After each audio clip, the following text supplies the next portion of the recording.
Hey everybody, making another video on this '03 Dodge Ram. Today we're going to be putting some lowering spindles on it. Everything else is stock.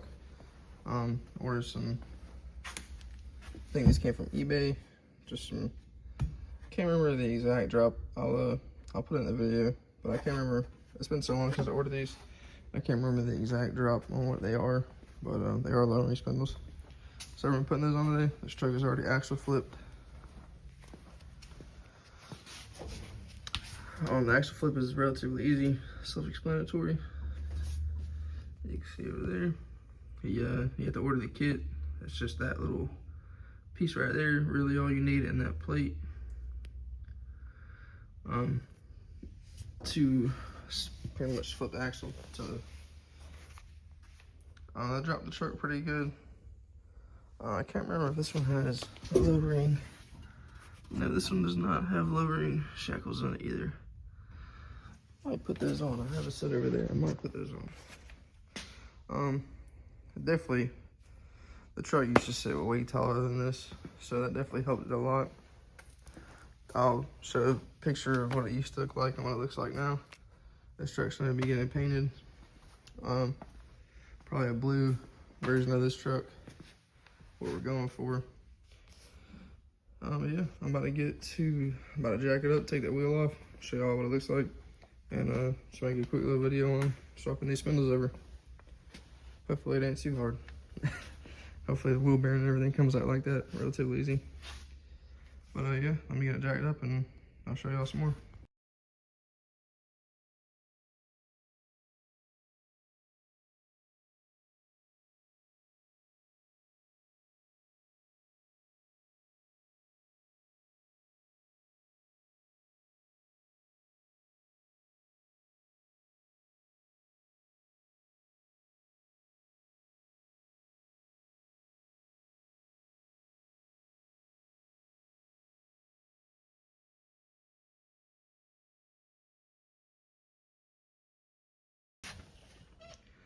Well, that went smooth. I don't know why it did, but it did.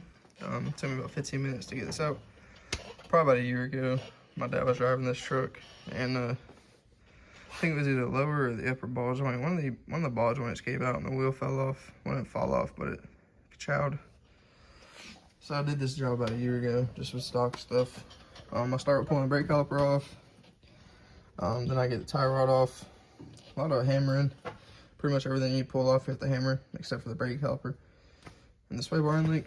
Pull the sway bar end link off so you can have a little bit more travel with the control arm. After you get the brake caliper and tie rod off and sway bar end link, start pulling the top ball joint nut off. Put a jack under the control arm. You don't have to because you have the shock in there still, so the spring's not going to shoot out, but it just makes it a little bit safer. Get that off, beat it off with a hammer. We're gonna have to get one of the pry tools, pickle fork. After you get that off, leave the nut on a little bit so you have a little bit of travel. So when you get the bottom ball joint nut off, and you hit it, you can see when it falls instead of it just falling on your foot or something. So now all I have to do is get this dust shield and wheel bearing assembly out of here. Just gonna reuse this stuff. Hopefully this goes smooth. I'm praying, because usually this is not fun, but we're about to find out. So let me get these nuts off and we'll see what happens.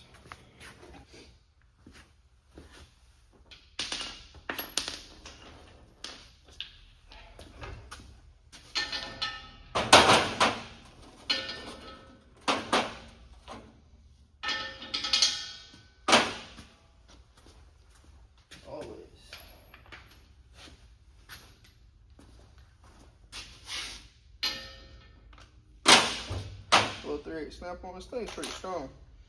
About to find out though. Not strong enough.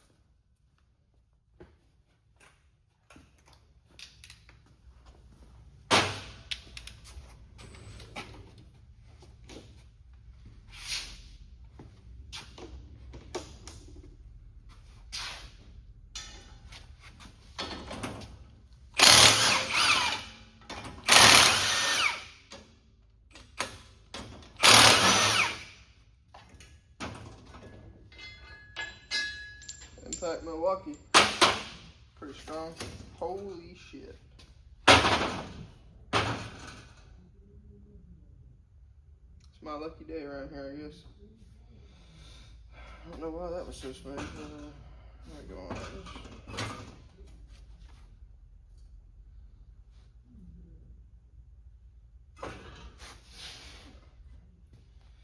I don't know what's going on here, guys, but it's going awkwardly smooth.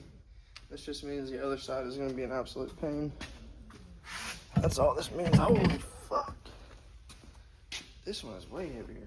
Cast iron versus, I don't know whatever material this is. I'm trying to show you guys so you can see the difference. I have the wrong side, obviously, but you see where this lower ball joint sits, how farther up this wheel bearing is supposed to be. That's what drops the truck. I have the wrong side, so let me get the right side.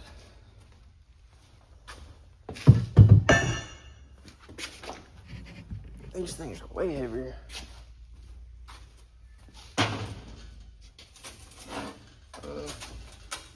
Yeah, throw this thing back together, see what happens.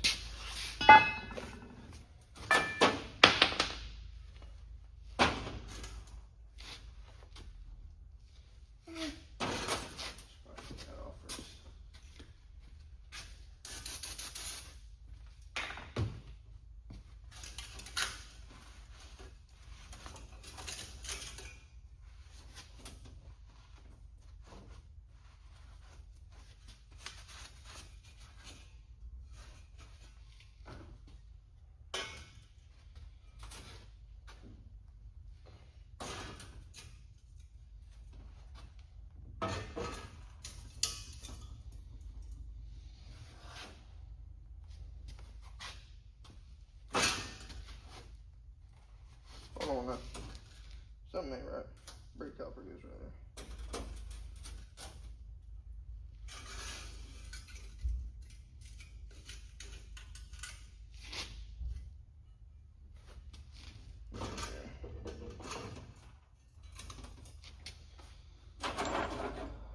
Make sure you position it back right so that way you don't have to fight the dust shield.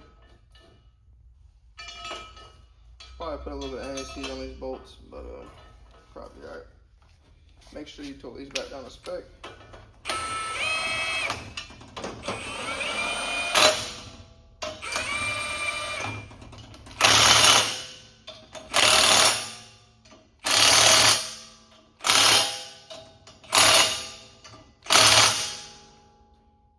So you torque them right there. This thing's gonna be a pain because it's way heavier. Sweet.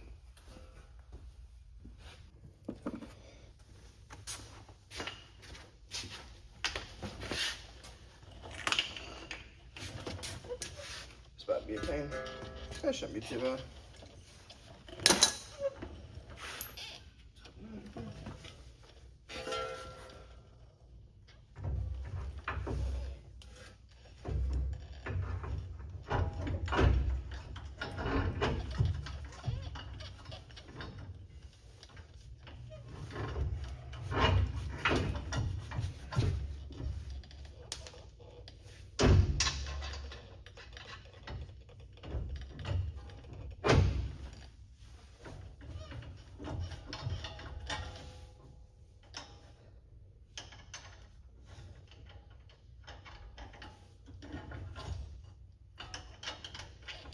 Probably grab the right nut.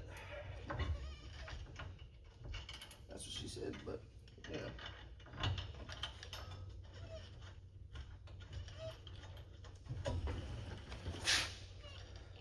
It's on. Yeah.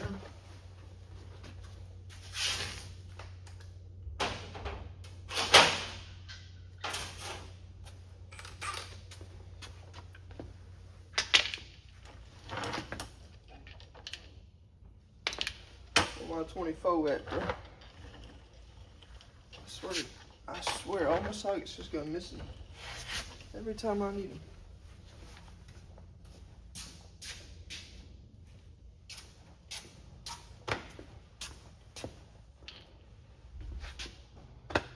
I'm free right now. Where's the 24 at, man? 24. Gone. I don't know what to do with it. Am I blind?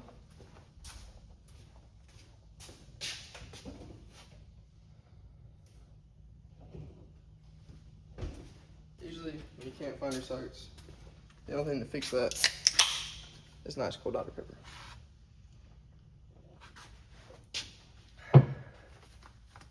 Because Dr. Pepper is one of the best drinks in the world. Yeah, that's what fell off the table earlier. That'll do it. Now, make sure you torque this back down the spoke as well. The fuck is that?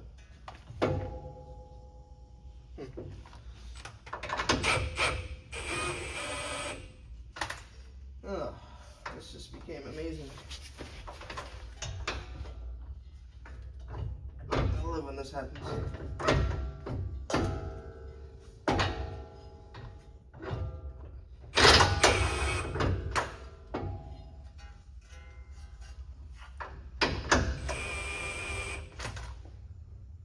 Sweet. That's why I love suspension work right here. Easily the best thing that could have happened right here. Anyways, when the ball joint starts spinning, I'll show you guys a little trick real quick.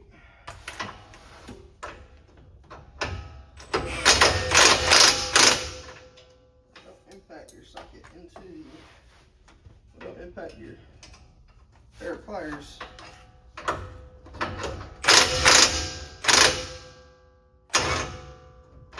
Still spinning, so I'm gonna grab a socket that fits that.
Show you guys a cool trick that I know. So whenever you're go to tighten this nut up on the ball joint and it starts spinning, another thing you can do is you can grab a socket that fits on that, on this little hex set here. Probably not supposed to do this, but I think it'll be alright. Need a tripod or something though, so I can set you guys up. But spin this. Say I want to tighten it, you're gonna want to spin this backwards, or like you're taking it off.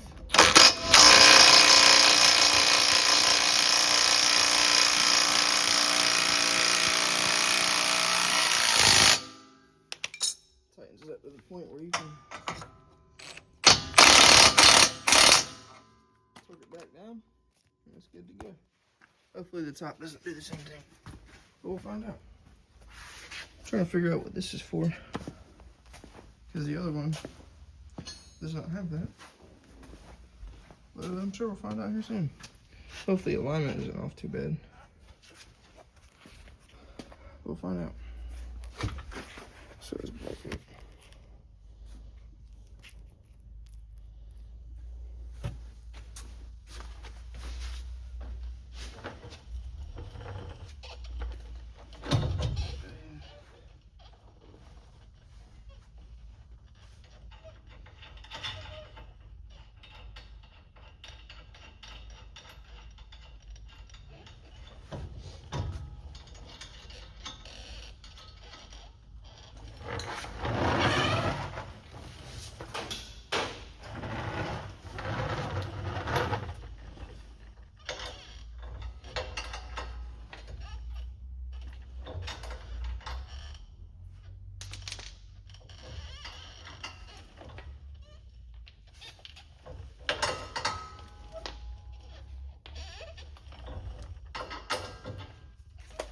half of this job is just remembering what sockets sizes are.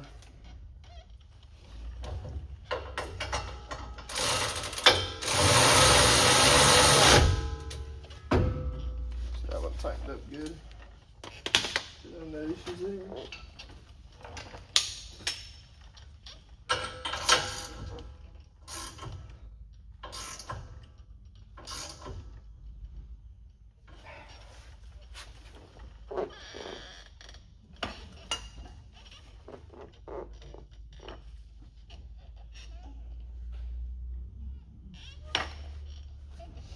Make sure you put your cotter pins back in.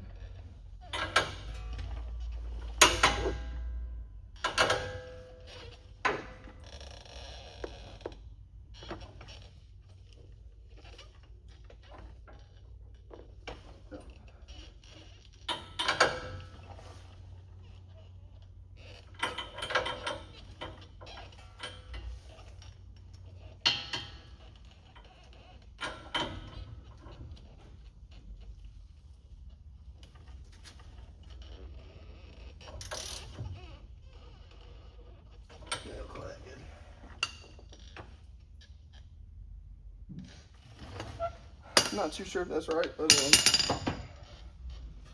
I'll call it good.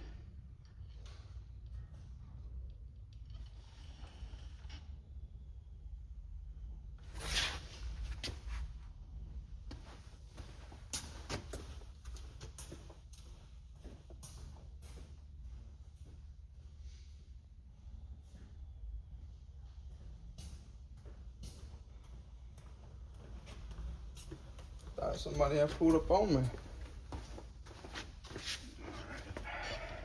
Okay, this is the one that the cotter pin on. Then put your tie rod back in.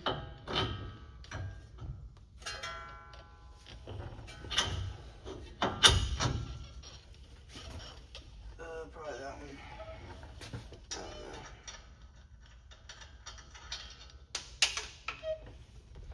Oh, okay. I see what's happening here. I used the wrong nut for the upper ball joint, but I gotta pull this front end part back one day anyway, so we're gonna call that good.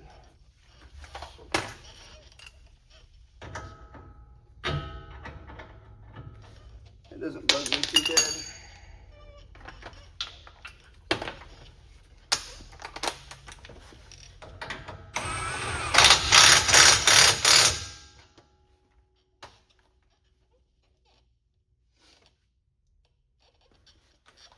Let's see.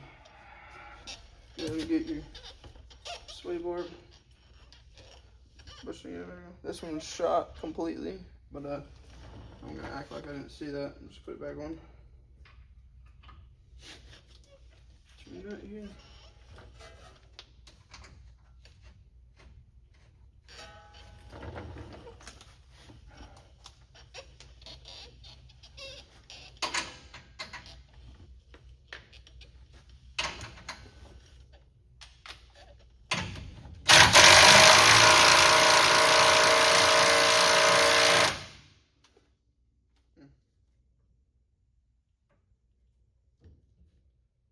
Bushing the shot.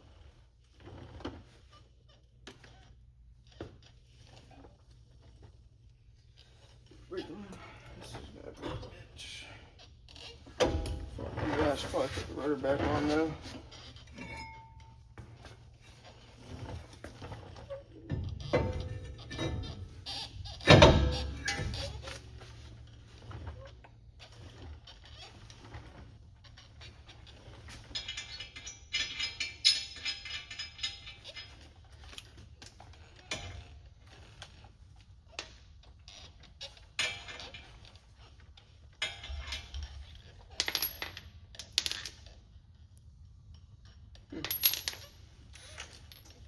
Just move my hand.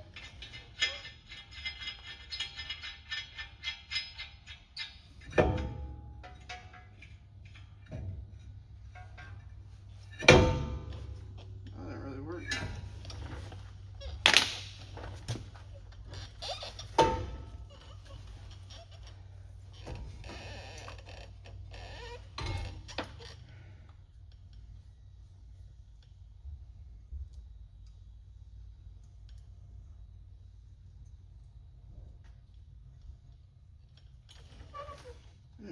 This is why I usually don't do this. I usually pull the caliper off the bracket. But today I thought I was being special. And indeed I was.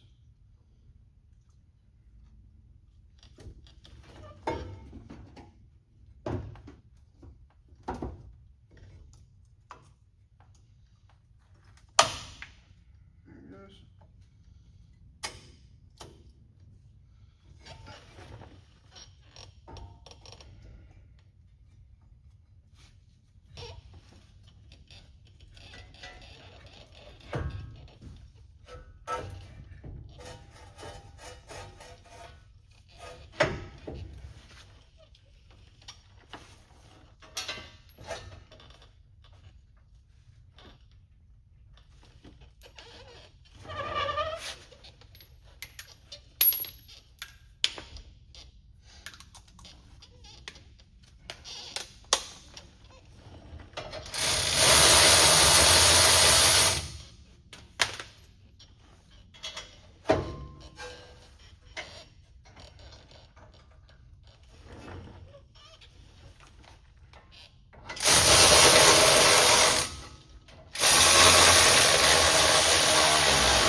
Should be it. Double check everything.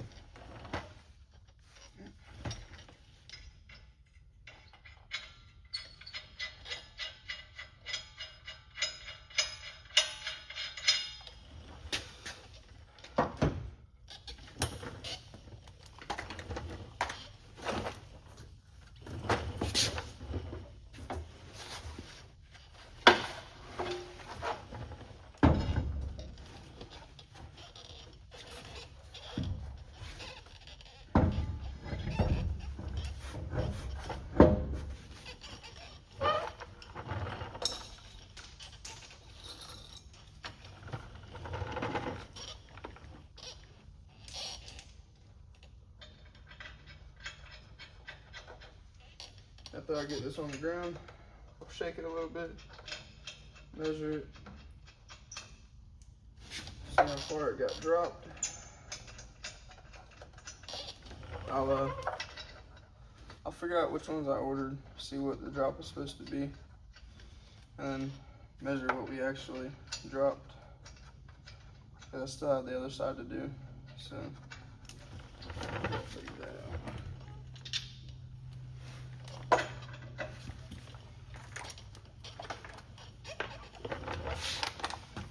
Now you always make sure you torque your wheels back down. Don't ever do what I do. I am done.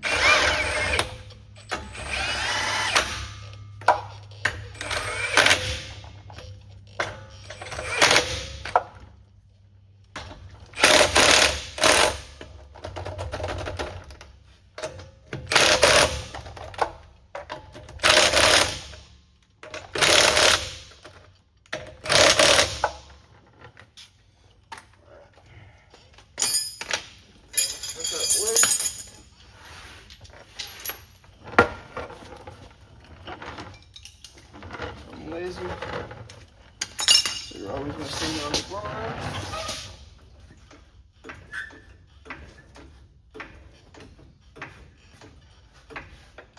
That looks, from what I can tell, it looks lowered.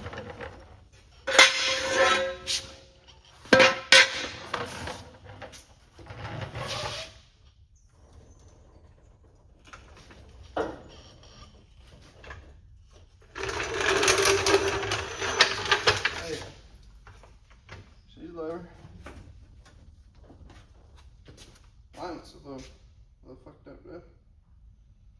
Too sure why that is.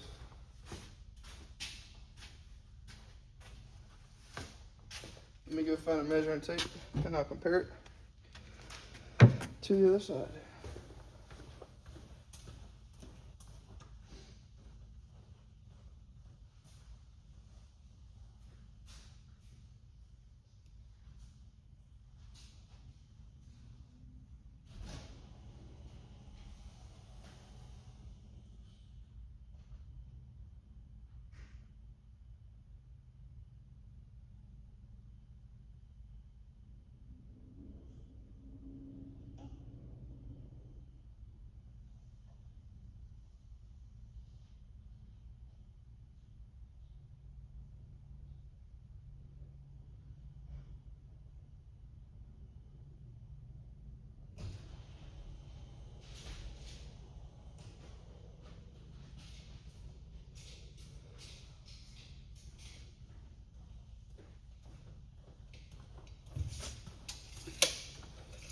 Found my measuring tape.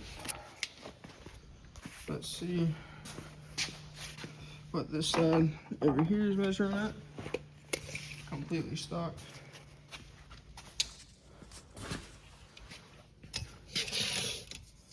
I can't read a tape measure, so don't make fun of me. Alright, 35, we'll call it center of the wheel.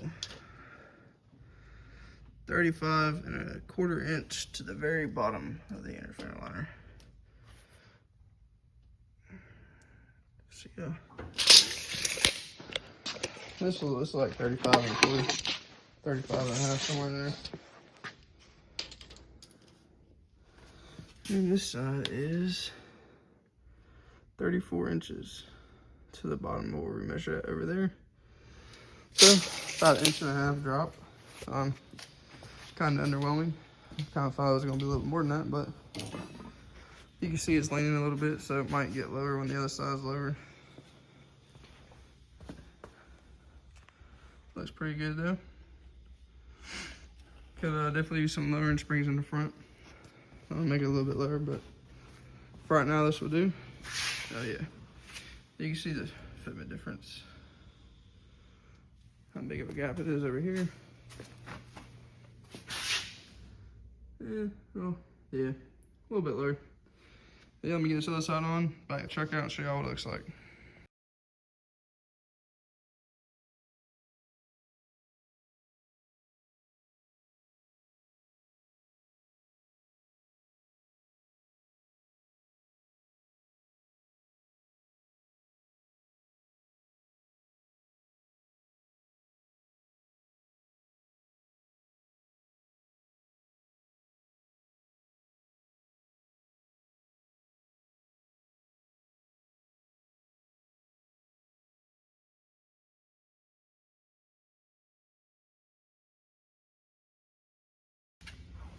Well, there was no major change, only mild improvement.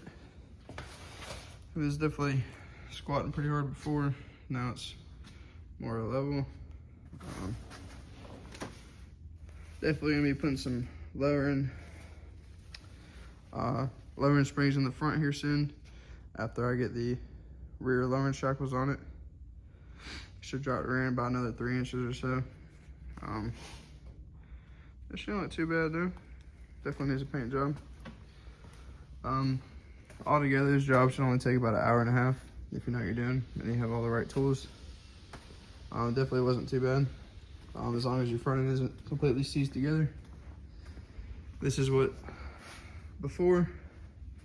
This is what the truck looked like with the regular axle set up in the front.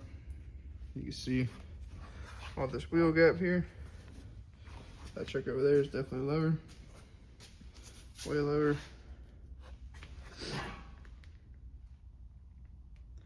Looks pretty good though. Can't wait to see it painted. We're gonna lower this truck just like this one, and then we're gonna paint this truck kind of like a blue version of this truck, and then kind of have 2 matching twin trucks. This is earlier style front end though, and obviously that one's gonna be red, this one's gonna be blue. But yeah, job wasn't too bad. Here's the old Spindles, I'm sure if you get some, I'm not sure how much lower you can go with the spindles. They might make it a little bit lower. I'm gonna look and see what size these were. But yeah, definitely wasn't too bad. She looks pretty good. Appreciate you guys for watching. See you on the next one.